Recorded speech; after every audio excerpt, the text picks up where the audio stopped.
a comidas, a emociones, a sustancias, estrés, y ese se trata con neuromoduladores. Entonces, ahora vamos a pasar a las consecuencias del reflujo gastroesofágico.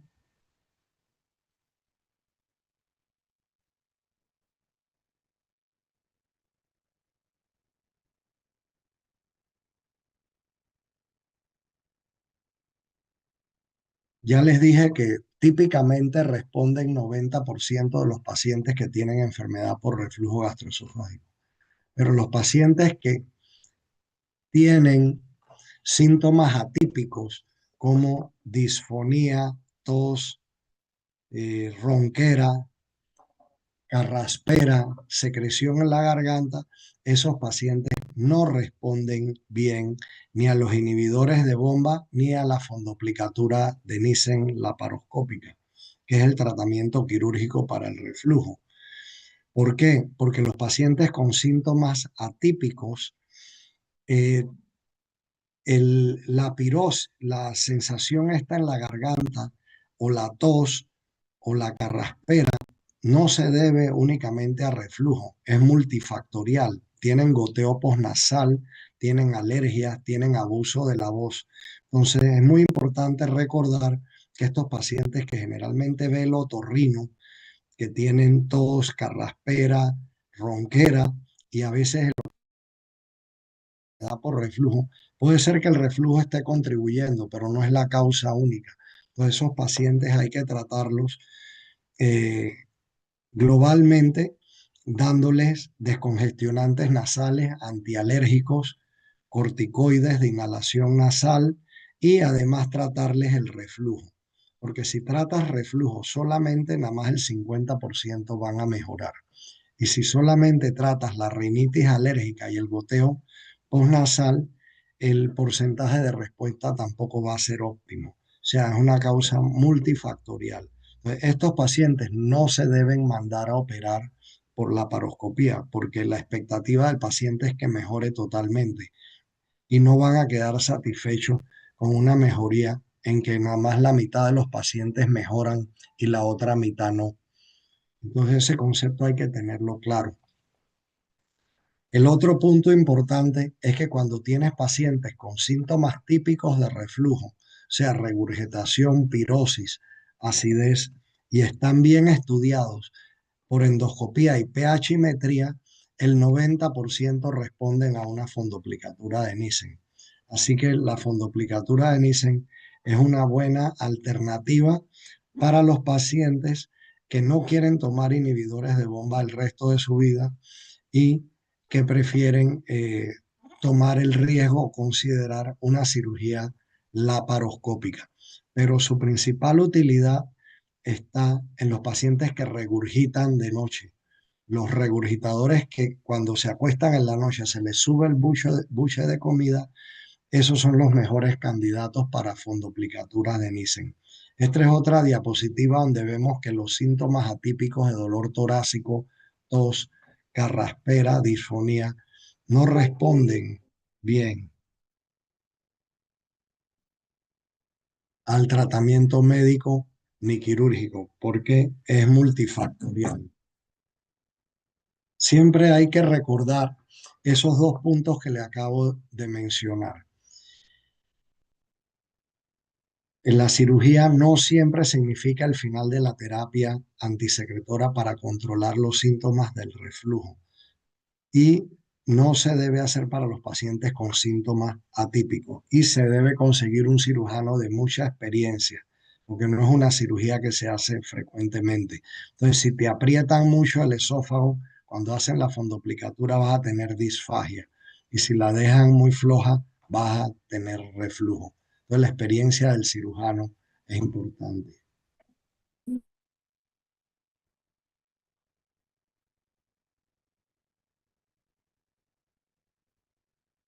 El asma por reflujo hay que sospecharla y ocurre por dos mecanismos, ya sea por un reflejo vago-vagal en que gotitas de ácido suben al esófago, se desencadena el reflejo vago-vagal y ocurre broncoespasmo en un paciente asmático. o también por regurgitación y aspiración de estas gotitas de ácido. ¿Cómo sospechas que el reflujo es un contribuyente al asma? Si inicia de adulto y no de niño, si el paciente no tiene alergias, si no es fumador. En otras palabras, no es un paciente que tiene historia de asma de la infancia o adolescencia y la tos y el broncoespasmo le ocurre después de comer o cuando se acuesta de noche. Entonces, ahí hay que sospechar que puede tener broncoespasmo por reflujo gastroesofágico. Deben recordar eso, interrogar al paciente que dice, doctor, yo tengo una tos necia, a veces me ahogo de noche y después de las comidas también a veces me ahogo y toso y pueden sospechar el reflujo gastroesofágico.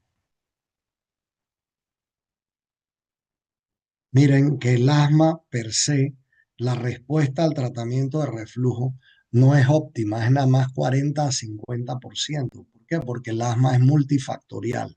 El reflujo es solamente un factor contribuyente. Hay alergias, hay la parte genética, hay la hiperreactividad bronquial en los pacientes con asma. Entonces, igualmente, eso se le explica al paciente que el manejo del reflujo va a contribuir a mejorarlo, pero no es la garantía de que va a estar 100% bien. Entonces, las complicaciones del reflujo, la úlcera esofágica, siempre hay que tomarle biopsia porque 2 a 5% de las úlceras pueden ser malignas. Acuérdense que el reflujo gastroesofágico crónico es un factor de riesgo para adenocarcinoma. Entonces hay que tomarle biopsias a la úlcera. Se le da 8 a 12 semanas de inhibidor de bomba y a los 3 meses se repite la endoscopía. Se puede repetir a los 2 meses, no es matemático, entre 8 semanas y 12 semanas para verificar que la úlcera cicatrizó. Un paciente que tiene complicaciones por reflujo siempre va a necesitar inhibidores de bomba. Los que no tenían complicaciones, se les puede dar tratamiento por 8 a 12 semanas, que es el tiempo necesario para que los espacios intercelulares que yo les expliqué en una clase se cierren y el paciente ya no tenga síntomas de pirosis.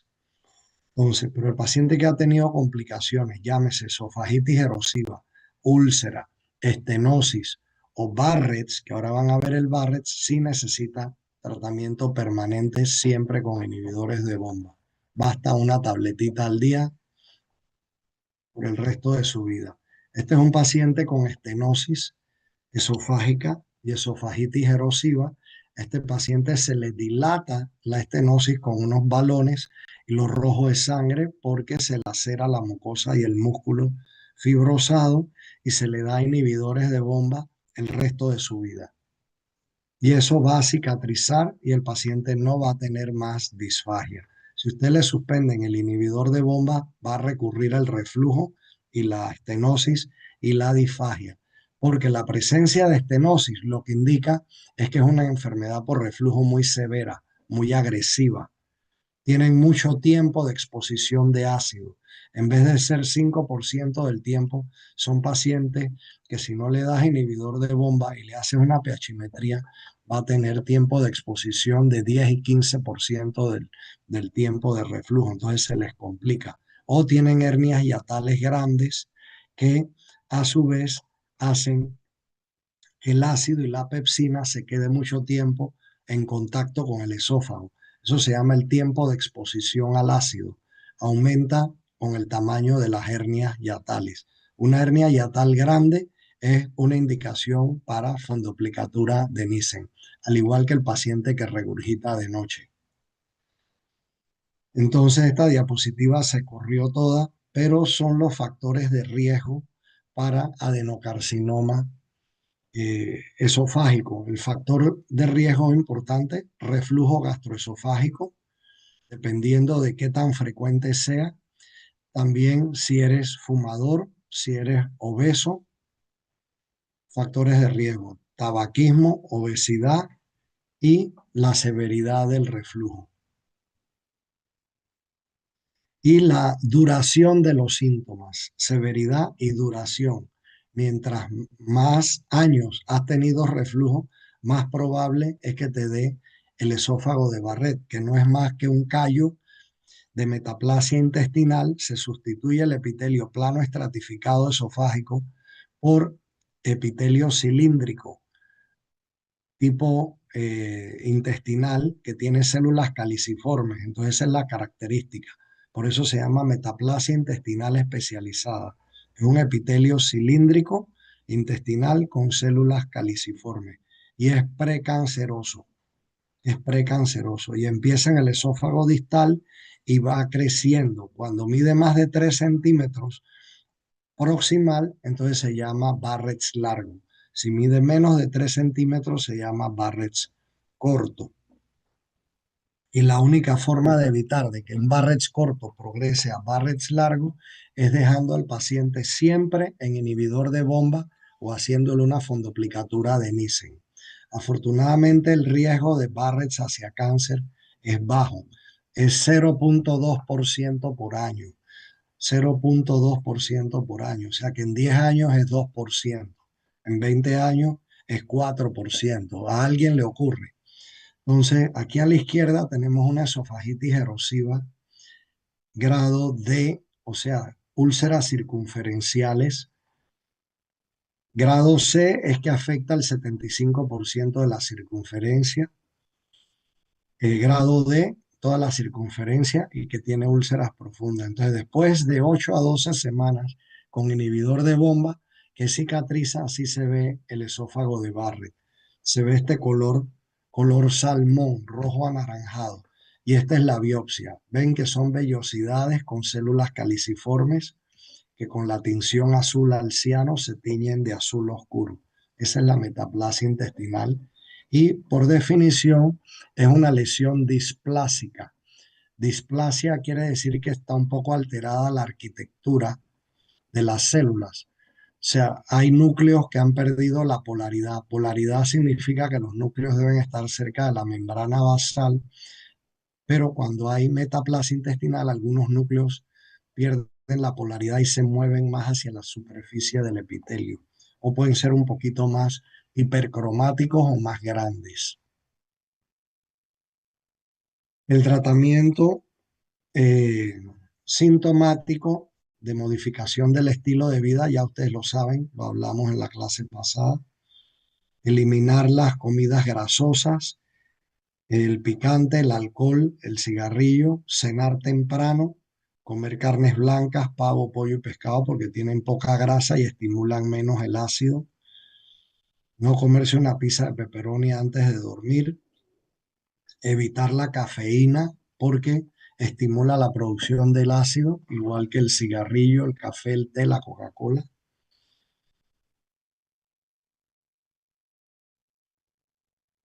El mecanismo por el cual se produce el- la metaplasia intestinal y luego el adenocarcinoma es porque siempre que hay inflamación crónica ocurren mutaciones en las células.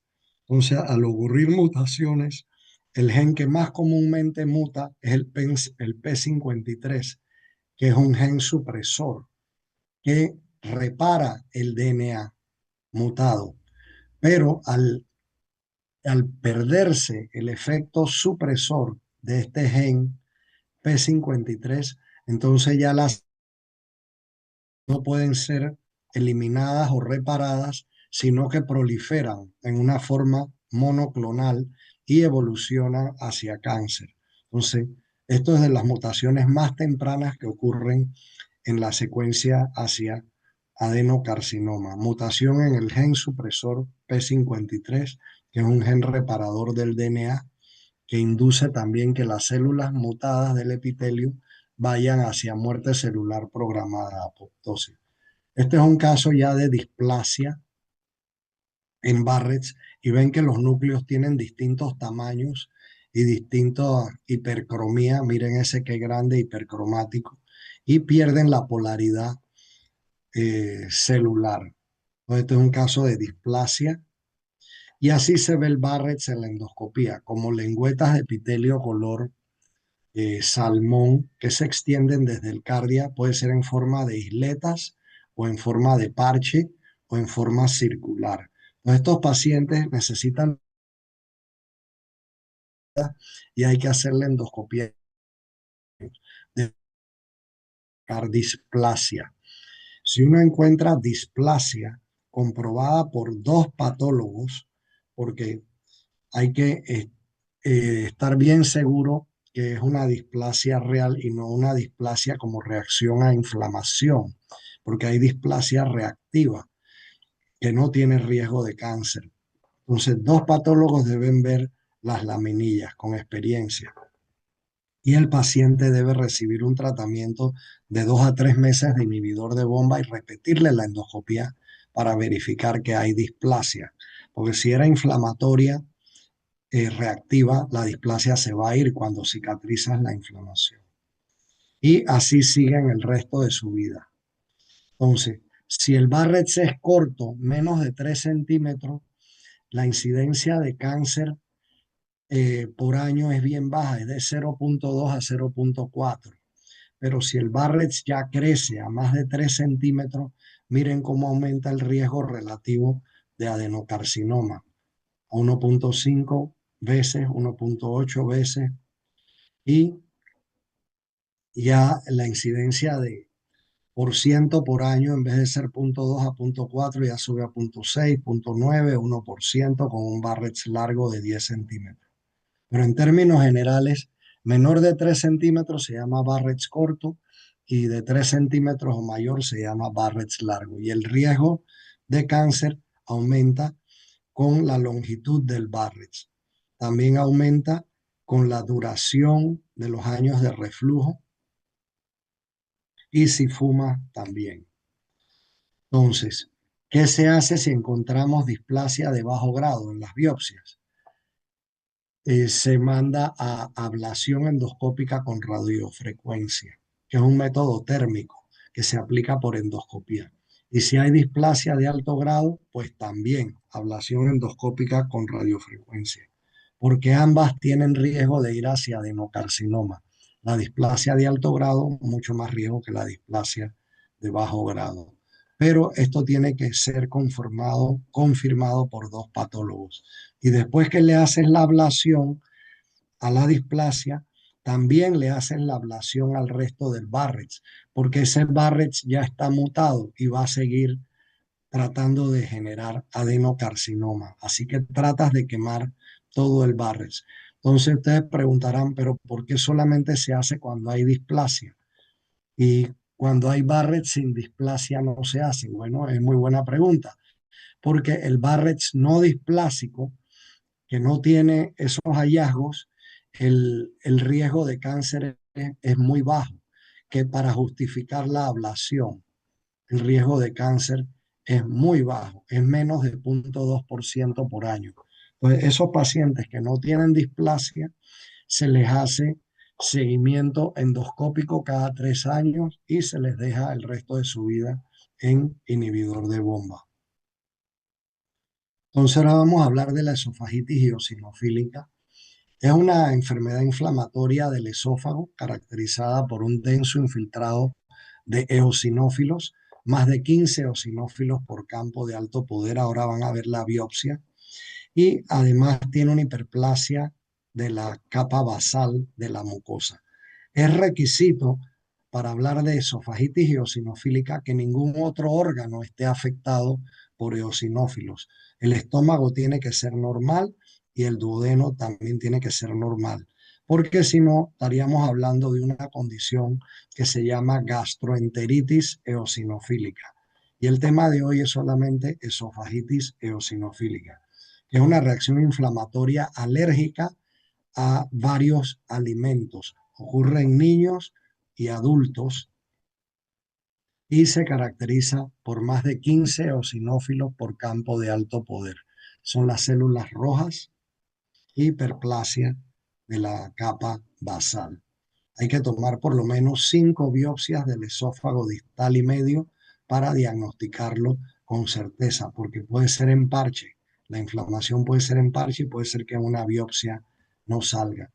Entonces, ¿cómo la vamos a sospechar? Es en los pacientes que tienen reflujo gastroesofágico y que además no responden al tratamiento, o sea, un reflujo refractario o que se atoran o tienen estenosis. Y la vamos a diagnosticar tomando biopsias. Ya ustedes saben que cualquier paciente con reflujo que tenga una estenosis o que tenga una úlcera hay que tomarle biopsia. Bueno, ahí saldría la esofagitis eosinofílica. Puede afectar 5% de los niños o 6% de los adultos con reflujo. Y los alimentos más alergénicos que la causan son la leche, el huevo, imagínense, niños que no se les puede dar leche y huevo, el trigo y la soya, el maní y los mariscos. Leche, huevo, soya y trigo, maní y mariscos. ¿Ok? Apréndanse esos 6 alimentos, que es pregunta de examen. Entonces, cuando uno hace el diagnóstico de esofagitis eosinofílica, uno le prohíbe a los pacientes comer estos alimentos, pero además les tiene que dar inhibidor de bomba, porque los inhibidores de bomba tienen un efecto inhibitorio sobre los eosinófilos, inhiben la eotoxina 3. Y aquí ven cómo es la etiopatogenia. Es una respuesta inmunológica alérgica tipo TH2 mediada por interleuquina 13 e iotoxina 3. Pueden tener aumento del IgE total en la sangre y eosinofilia periférica. Los niños más frecuentemente que los adultos presentan eosinofilia periférica. Y estos pacientes mejoran en un 60% quitándole el, el marisco, el huevo, la leche, la soya, el trigo y el maní. Pero como sabemos cuáles son los mediadores inmunológicos, los inhibidores de bomba suprimen la interleuquina 13 y la iotoxina 3. O sea que no solamente disminuyen el reflujo de ácido, sino que tienen un efecto inmunomodulador. Y eso es importante que lo recuerden. Tanto niños como adultos se van a manifestar como dolor epigástrico persistente o vómitos repetidos o atoros. ¿Por qué atoros? Porque la esofagitis eosinofílica causa estenosis, disminuye el lumen del esófago y es común que vengan con un pedazo de pollo o pan atorados al cuarto de urgencia porque no les baja. Entonces hay que hacerles endoscopía, destaparlos, tomarles las biopsias del esófago y ponerlos en tratamiento. Hay que sospecharlo para pensar en eso y la única forma de hacer el diagnóstico es pensando en él, que puede tener una esofagitis eosinofílica porque es la segunda vez que se atora o porque tiene un reflujo que no responde solamente a inhibidor de bomba, porque hay un componente alérgico de base. ¿Y qué vemos cuando hacemos la endoscopía? Podemos ver surcos que son inflamatorios, podemos ver exudados que son nódulos o granularidad, podemos ver anillos circulares, podemos ver estenosis, ¿ok? O sea, son distintas formas en que la mucosa esofágica responde, o con surcos inflamatorios, o con exudados, o con estenosis, o anillos.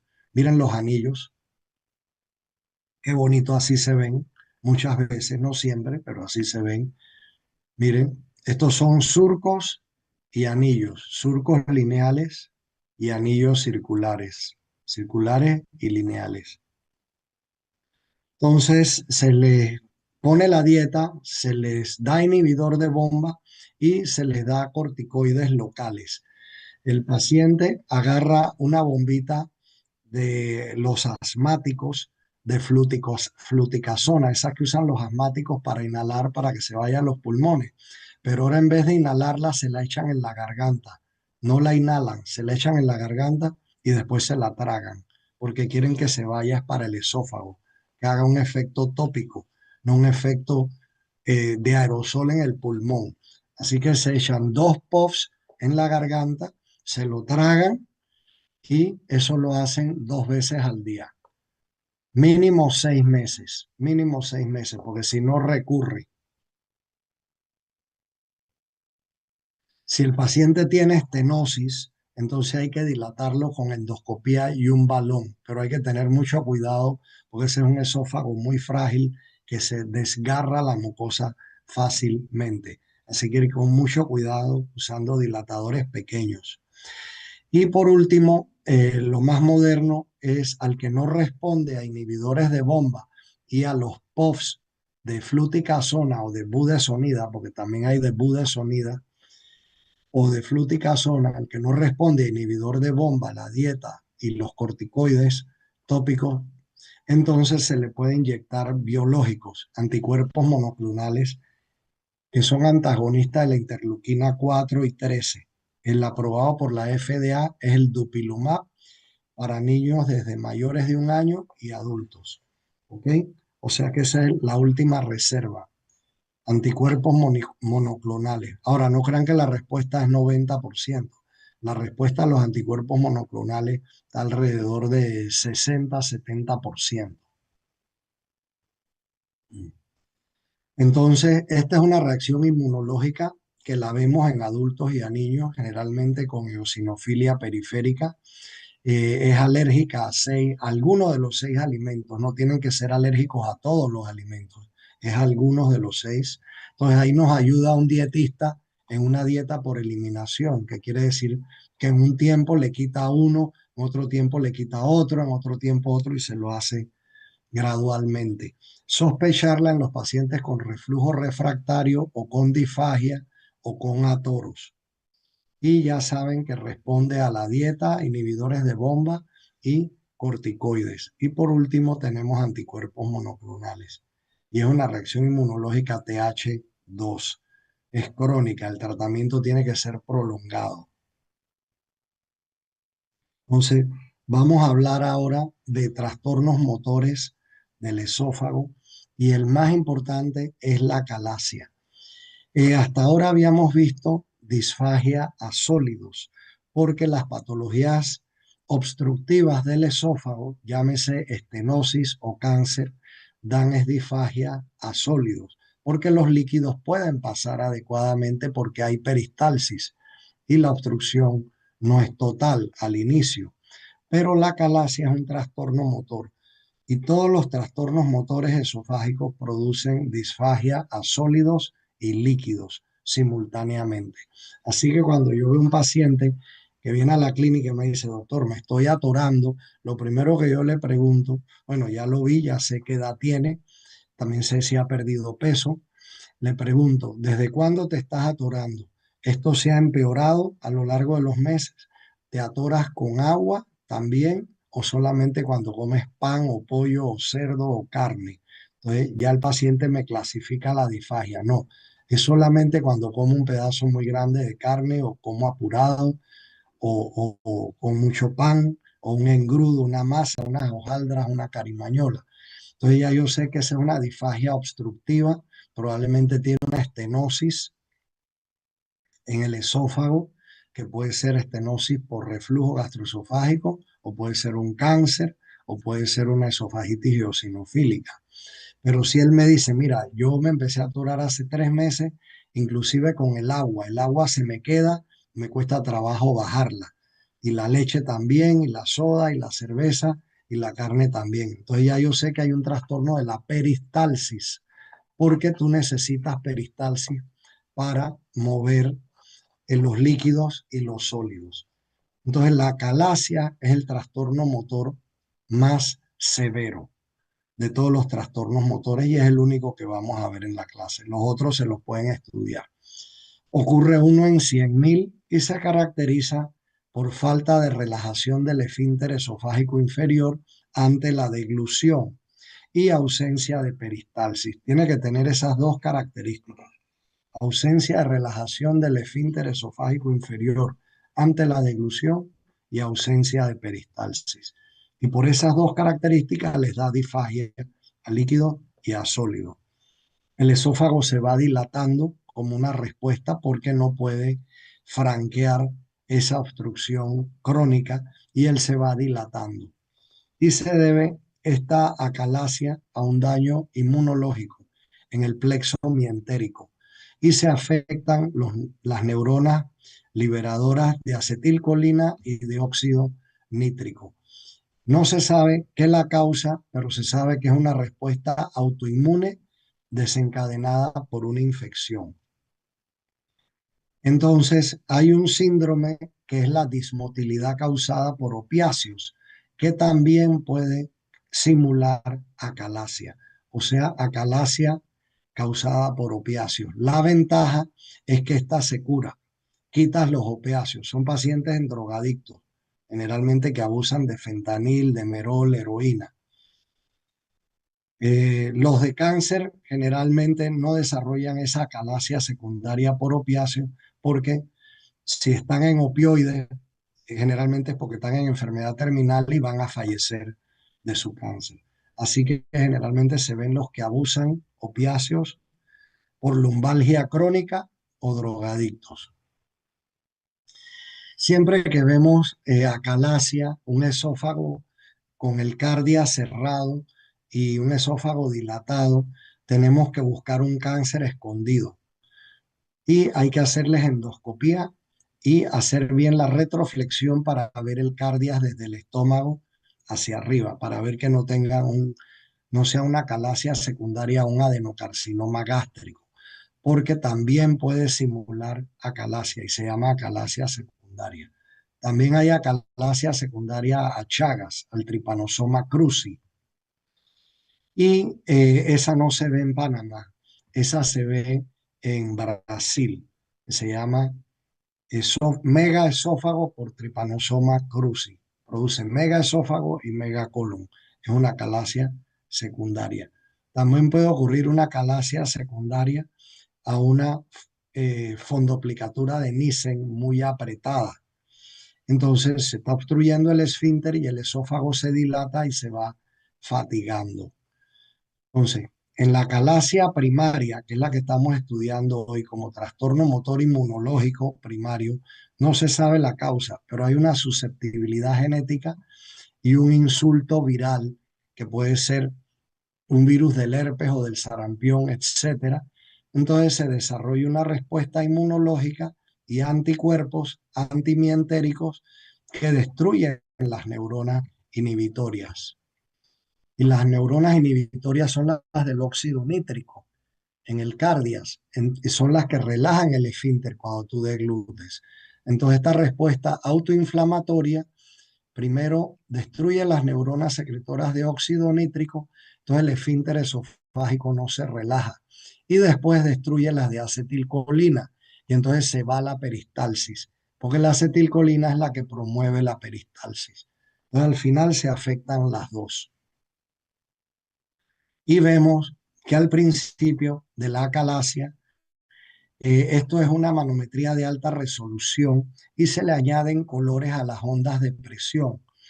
El rojo significa alta presión y vemos que aquí todavía hay presión peristáltica en el esófago distal, está en rojo, pero ya cuando la acalasia es severa, que se destruyeron las neuronas relajantes del esfínter y las propulsoras, ya no hay onda de presión, no hay generación de peristalsis en el esófago. Esa es la fisiopatología.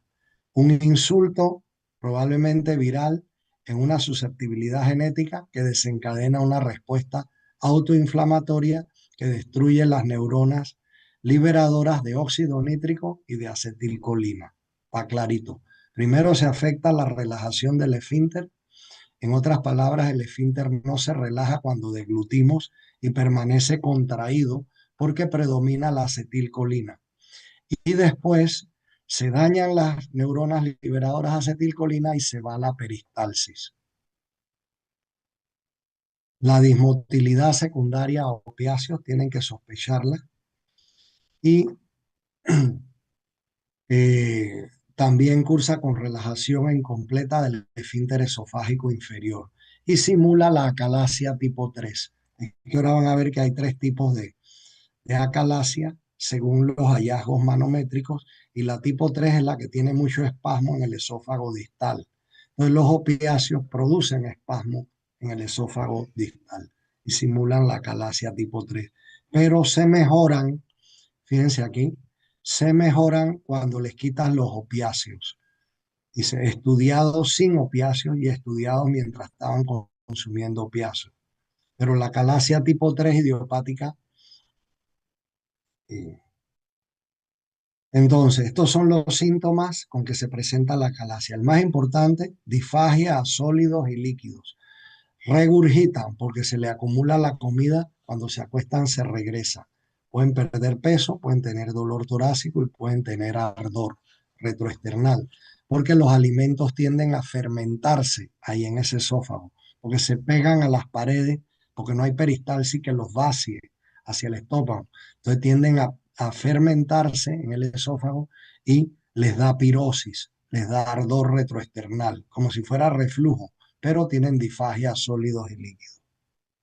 Tienen pérdida de peso. ¿Cómo lo diagnostican? Le hacen un esofagograma y van a ver el esófago dilatado y el pico de ave. Ahí está el pico de aves, se llama bird peak, y el esófago dilatado sin peristalsis en la fluoroscopía. Entonces uno pide un esófagograma con videofluoroscopía para que el radiólogo vea si hay ondas peristálticas cuando le da el trago de bario. En la calasia no hay ondas peristálticas. Y el diagnóstico, recuerden que hay que hacer endoscopía para descartar malignidad, un cáncer del cardias, ya sea de origen gástrico o esofágico, puede causar un pico de ave y dilatación del esófago. O sea que siempre hay que descartar malignidad. Y la manometría de alta resolución, que ya se las mostré, es la que diagnostica ausencia de ondas peristálsicas y ausencia de relajación del esfínter esofágico ante la deglución. La calasia no tratada tiene un riesgo de carcinoma escamoso. En antes, cuando veíamos reflujo gastroesofágico y Barrett's, el riesgo era para adenocarcinoma, que es un cáncer glandular. Porque, claro, el Barrett's es epitelio cilíndrico glandular intestinal, pero en la calasia no hay Barrett's. En la calasia el epitelio es plano estratificado y el riesgo es carcinoma de células escamosas, porque son las células que hay en el esófago, epitelio escamoso. Entonces, si la calasia no se trata, no se rompen las fibras del esfínter esofágico inferior para que el paciente pueda deglutir. Después de 20 años hay un riesgo de carcinoma escamoso. Se pregunta de examen. En el Barrett's es adenocarcinoma, en la calasia carcinoma escamoso. Esta es una manometría de alta resolución que muestra la deglución normal y ven los colores amarillos o verdes es que ya abajo se fue la peristalsis y rojo es que la peristalsis está acá abajo. Entonces, azul aquí abajo indica que el esfínter abrió. O sea que azul es ausencia de presión. O sea que apenas tú deglutes, se pone azul arriba, que es baja la presión en el esfínter esofágico superior. Tú deglutes y en 2 segundos el bolo llega del esfínter esofágico superior al esfínter esofágico inferior, pero antes que el bolo llegue, en 2 segundos ya el esfínter está abierto. Y ven que en todo este periodo de tiempo ya la manometría marca azul, ya el esfínter abrió. Entonces, cuando llega la peristalsis con el bolo alimenticio, cae al estómago. Después que cayó al estómago, ya la presión subió otra vez en el esfínter hasta que vuelvas a tragar. Cuando vuelves a tragar, se repite esto una y otra vez cada vez que tragas. Se abre el esfínter superior, se abre el esfínter inferior simultáneamente. Viene el bolo alimenticio por propulsión peristáltica y en 2 segundos cae al estómago. Entonces sube la presión otra vez del esfínter inferior. Miren lo que pasa en acalasia. El esfínter inferior no se relaja. La presión está alta, está verde o roja y no hay onda peristáltica. La onda peristáltica se distingue porque hay esta secuencia en el tiempo entre baja presión y alta presión, que es lo que va empujando el bolo. Aquí la presión es la misma en todo el esófago, no hay peristalsis y el esfínter esofágico inferior no se relaja cuando deglute. Esto ustedes no lo tienen que saber, pero sí haberlo oído. los tres patrones manométricos que hay en acalasia. La más común es la tipo 1, que fue la que les mostré aquí. La tipo 1 es esta. En ninguna de las acalacias hay peristalsis y en ninguna se abre el esfínter.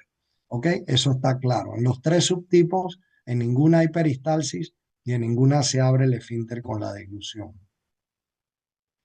¿Cuál es la diferencia? Son los patrones de presión que hay en el esófago, los patrones de presión internos, que en la tipo 1 no hay aumento de presión. No estoy hablando de peristalsis, no hay aumento de presión. En la tipo 2 hay un leve aumento de presión difusa y en la tipo 3 hay un aumento de presión en el esófago distal, que se le llama espasmo esofágico distal, pero no hay peristalsis y no se abre el esfínter. Miren que en ninguna el esfínter está abierto. Si el esfínter estuviera abierto, sería azul aquí, y en todas el esfínter está cerrado. ¿Ok? Tipo 1, tipo 2 y tipo 3. La tipo 3 es importante reconocerla porque da mucho dolor de pecho, porque hay aumento de presión en el esófago distal. Esta es la manometría hidráulica, que no es digital, no es por computadora. Y aquí ven las ondas de presión, cómo se suceden en el tiempo. Tú tragas y esta onda de presión progresa hasta que llega al esófago distal y ahí se abre el esfínter. No existe ninguna terapia que restaure la peristalsis en la calasia. Todas las terapias van dirigidas a romper estas fibras musculares del esófago distal que no se relajan, no se relajan. No hay peristalsis, se acumulan los líquidos y los sólidos y los tratamientos van dirigidos a romper estas fibras para que el bolo alimentario pueda caer. Entonces, tienes que comer papilla, masticar bien, siempre tomar un poco de agua. Y los tratamientos efectivos son la dilatación neumática, la cirugía laparoscópica, con la cual se corta el esfínter, miotomía, o sea, corte del esfínter por vía laparoscópica, y se llama miotomía de Helen en honor al cirujano que la describió. La dilatación neumática la hacemos los gastroenterólogos, inflamos un balón a 3 centímetros de diámetro bajo fluoroscopía y cuando vemos que el esfínter abrió, ya desinflamos el balón, porque quiere decir que las fibras del esfínter se rompieron. Y también se puede hacer el corte del esfínter ahora por vía endoscópica. Antes era nada más por vía laparoscópica, abriendo huequitos en el abdomen, y ahora se hace por endoscopía. Uno corta el esfínter. O sea que podemos romper el esfínter por un balón dilatándolo o podemos cortarlo. Los nitratos bloqueadores de calcio y los inhibidores de la fosfodiesterasa producen alivio sintomático momentáneo en el momento que tragaste o en el día, pero no dan una respuesta permanente. La toxina botulínica yo la he hecho en pacientes de alto riesgo quirúrgico, ancianos mayores de 80 años, y hay que inyectársela cada 6 meses en el cardias. Y esto bloquea la liberación de acetilcolina de las terminaciones nerviosas y el esfínter se dilata. Pero nada más dura 6 meses el efecto del Botox. Igual que se ponen las personas en la cara para quitar las arrugas, dura 6 meses, porque bloquea la liberación de acetilcolina.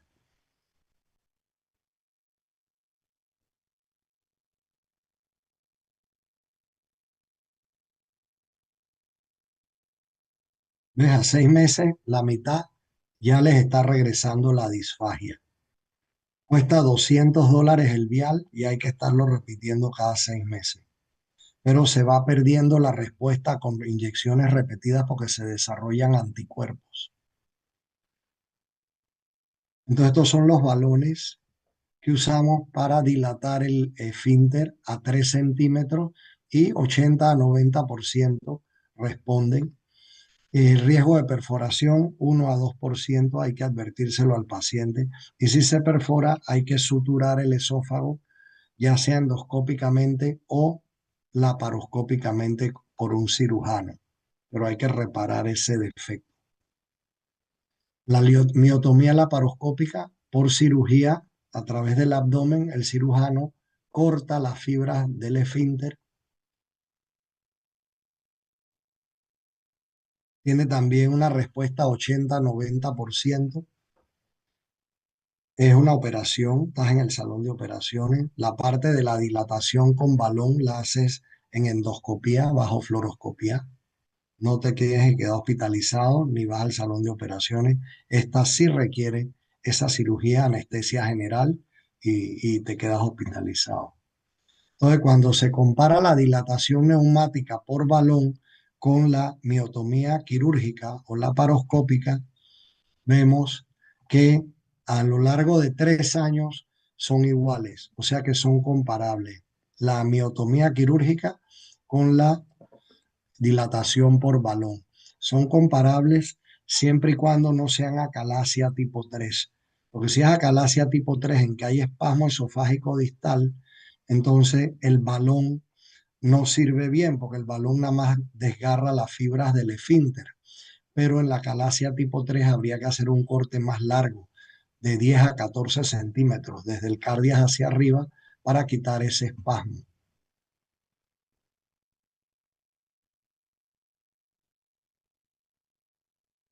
Miren lo que ocurre cuando hay espasmo esofágico. La dilatación con balón es nada más efectiva en un 40%, pero en la calasia tipo 1, que es la más común, 80%, 85%, o en la tipo 2 también, y es equivalente a la miotomía quirúrgica. Pero en la tipo 3, la miotomía quirúrgica es superior a la dilatación con balón. Ahora, el POEM es la última metodología por vía endoscópica. Este es el endoscopio. Entonces, uno hace una endoscopía y se mete en la submucosa, abre un orificio en la mucosa del esófago, lo llena con salina para que se separe de la capa muscular y mete el endoscopio delgadito y por ese túnel vamos cortando las fibras del músculo circular del esófago y parte de las fibras longitudinales. Acuérdense que el esófago tiene músculo circular y longitudinal. Entonces uno hace este túnel y va cortando estas fibras. O sea, lo mismo que hacía el cirujano por la laparoscopía de afuera hacia adentro, nosotros lo hacemos de adentro hacia afuera. Vamos cortando esas fibras. Y la longitud es controlada. Puede ser 8 centímetros, 10 centímetros, 14 centímetros. Entonces, cuando tú comparas la miotomía endoscópica, o sea, le llaman POEM, también es 80% de la calasia con espasmo. Es buenísima. Le gana a la dilatación neumática, que era nada más 40%. O sea que la miotomía por POEM es equivalente a la laparoscópica, a la quirúrgica. Y aquí las tenemos comparados los resultados de la miotomía por endoscopía. Es efectiva en todos los tipos de acalasia, tipo 1, tipo 2 y tipo 3. Es igualmente efectiva.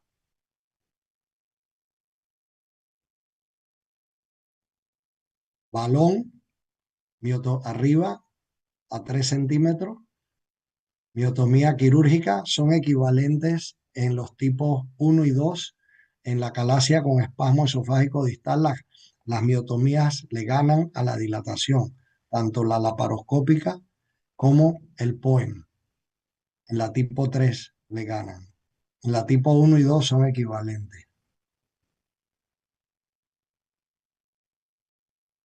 Entonces, cuando tenemos un paciente con acalasia, hacemos el diagnóstico por trago de bario, esofagograma, por endoscopía, descartamos cáncer, hacemos la manometría. Es fundamental hacer una manometría para poder diagnosticar la acalasia y poder clasificarla.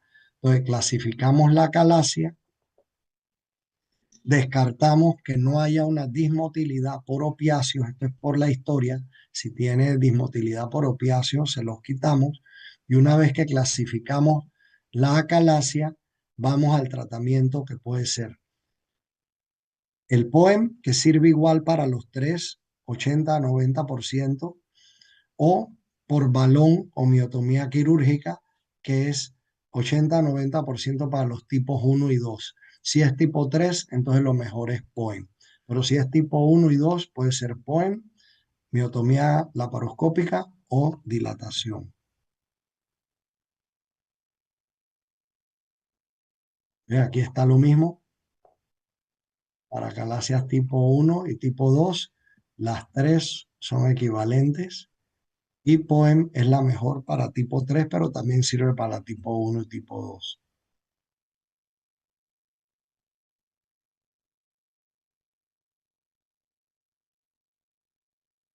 Ya lo leyeron. Eso es lo que acabamos de repetir. Bueno, ahora vamos a hablar un poquito, 5 o 10 minutos más, de otras enfermedades esofágicas en el diagnóstico diferencial. Y este es un paciente de 80 años que tiene disfagia y regurgita, comida no digerida. Entonces, generalmente esto le da a los octogenarios y el paciente te relata, doctor, yo estoy comiendo y estoy tragando bien, o sea, estoy tragando bien, o sea que él no tiene acalasia, porque él puede tomar el agua y está tragando bien, pero de repente se atora y ya no puede tragar nada, traga cero. Te dicen, bueno, tiene una estenosis, puede ser una estenosis esofágica, pero esto es intermitente, esto no es progresivo. O sea, no es que tiene meses con esto poniéndose peor. Si fuera un cáncer, sería progresivo, sería disfagia a sólidos progresiva. Esto ocurre de repente. En ese evento, él estaba comiendo bien y de repente se atora y no puede tragar ni agua ni sólidos. Y esto no es una bola de ping-pong, esto es un esofagograma con un trago de bario y tiene un divertículo de Senker que ocurre en el esófago proximal en la pared posterior. Pregunta de examen: ¿dónde ocurre el divertículo de Senker? En el esófago cervical, en la pared posterior. Y se llena de comida. Y cuando él se llena de comida, él comprime el esófago. Y entonces ya no puede comer más. ¿Ven la secuencia? Él empieza a comer y a tragar líquidos y sólidos y parte baja y parte transita normal y poquito a poquito se va llenando esto. Cuando esto se llena, comprime el esófago, entonces ya no puede comer más. Entonces lo regurgita, lo vomita, pero no huele a vómito. El mismo paciente te dice, doctor, él te va a decir vomité el arroz y los porotos igual que me los tragué, no olían a vómito.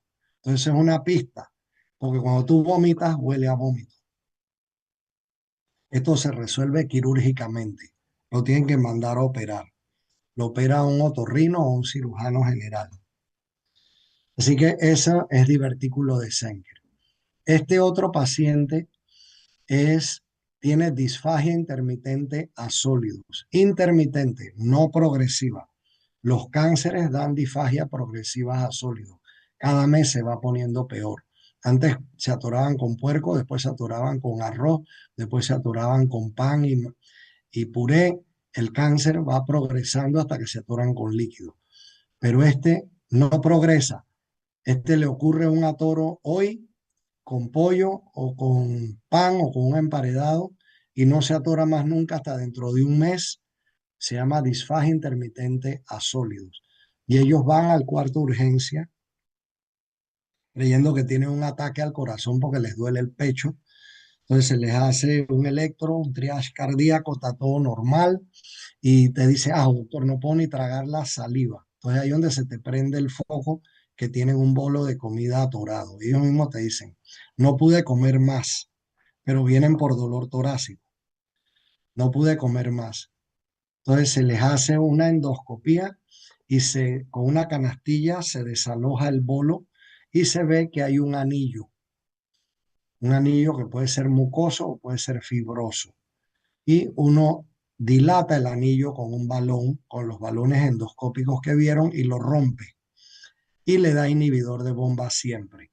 Estos anillos se producen consecuencia del reflujo gastroesofágico, se llaman anillos de Chatsky. Se ven en pacientes con hernia hiatal o reflujo gastroesofágico. Entonces, disfagia intermitente a sólido. El tratamiento es dilatación para romperlo e inhibidor de bomba siempre, porque si lo paras, el reflujo regresa y va a recurrir el anillo. Y este es el síndrome del estudiante universitario de secundaria que se graduó y él te dice, él llega al cuarto de urgencia, dice, doctor, yo estaba en una fiesta celebrando y estaba tomando y comiendo y de repente empecé a vomitar y a la cuarta vomité con sangre. Dice, oye, tendrás una úlcera, pero lo más común no es una úlcera, sino un Mallory Weiss, que es un desgarro de la mucosa y de la muscular del esófago distal por los cambios de presión que se producen al vomitar. Cambios de presión de una cavidad grande que es el estómago que se comprime y tiene que pasar por un esfínter pequeño que es el cardias. Entonces la cera, el esófago. Y la historia típica es vomité una, dos, tres veces y a la cuarta vomité sangre o a la tercera, sangre roja. Y uno hace una endoscopía y cauteriza eso o le pone unos clips y le das inhibidor de bomba por 2 semanas. Síndrome de Mallory-Weiss. Este otro puede ser un paciente con diabetes o que está en corticoides o que tiene HIV o que tiene un trasplante renal y está inmunosuprimido y viene con deglución dolorosa. Dice, doctor, a mí me duele para tragar hasta el agua. Yo como arroz, plátano y me duele cuando trago. Se te atora. Dice, no, no es que se me atora, es baja, pero me duele. Y el agua y el jugo de naranja también me duelen cuando bajan. Entonces, la odinofagia tienes que pensar en una infección esofágica. Y hay infecciones por hongos, por virus, por bacterias. La más común es cándida. HIV, diabetes, pacientes de edad avanzada, inmunocomprometidos, trasplantes, leucemia, linfoma. Haces la endoscopía y ves estos exudados blanquecinos, algodonosos, le tomas biopsia y sale cándida en la biopsia y le das diflucan, fluconazol por 2 semanas. 400 miligramos oral el primer día y después 200 miligramos diarios, de 150 a 200 miligramos diarios por 14 días y se cura. Okay. También puede ocurrir que no veas cándida, sino que veas úlceras. Y cuando ves úlceras, entonces tienes que pensar en los grupos herpes virus, varicela zoster, herpes simplex, herpes, bueno, varicela zoster, herpes simple, citomegalovirus y Epstein-Barr. Son toda la familia de los herpes virus. Y HIV también te puede dar úlceras esofágicas. O sea que si ves úlceras, tienes que pensar en citomegalovirus, Epstein-Barr, herpes simple, varicela zoster y HIV. Y también puede ser úlceras por tuberculosis. Puede haber úlceras por tuberculosis, aunque es menos común. Entonces, la biopsia te va a dar el diagnóstico y en el diagnóstico decides el tratamiento antiviral, etcétera, ¿no? O antimicótico, antimicobacterium. O sea que esa es odinofagia, tanto por virus, bacterias o hongos. Y este es el paciente de 60 o 70 años que llega y te dice, doctor, hace 6 meses me atoraba comiendo cerdo. Hace 2 meses me atoraba comiendo arroz. Y ahora hasta el puré se me atora. ¿Y has perdido peso? Sí, he perdido 20 libras. Entonces esto se llama disfagia progresiva a sólido. Y lo más común es un carcinoma del esófago, que puede ser escamoso o puede ser adenocarcinoma. Son los dos tipos de cáncer esofágico. Eh, el cigarrillo y el alcohol son factores de riesgo para el carcinoma escamoso, cigarrillo y alcohol. Y para el adenocarcinoma es el reflujo y el esófago de Barrett. Son los factores de riesgo más importantes. Digo, también la obesidad y también el cigarrillo. Pero para cuestión de examen, el reflujo y Barrett para el adenocarcinoma y tabaquismo, cigarrillo para el carcinoma escamoso y acalasia también. Y el virus del papiloma humano. El virus del papiloma humano, sobre todo 17, 18 y 19, así como causan cáncer cervicuterino pueden causar cáncer de la boca, de la laringe y del esófago en las células escamosas, porque el cérvix femenino es de epitelio escamoso y es el mismo epitelio del esófago. Entonces, disfagia progresiva a sólidos. Entonces, ahí se acabó la clase, y eran todas las clases que yo les tenía que dar. Vimos acalasia, vimos otras enfermedades esofágicas, vimos reflujo, Barrett's, y si hay alguna pregunta, con confianza, yo no tengo apuro. Una pregunta, doctor. Otros están comiendo. Em, el divertículo de Senker, ¿por qué se podría dar? Es una debilidad que ocurre en los pacientes octogenarios en el esófago cervical. Ahí hay un área débil donde las fibras del músculo constrictor faríngeo, acuérdense que la faringe tiene tres grupos de músculo, entonces ahí las fibras no sellan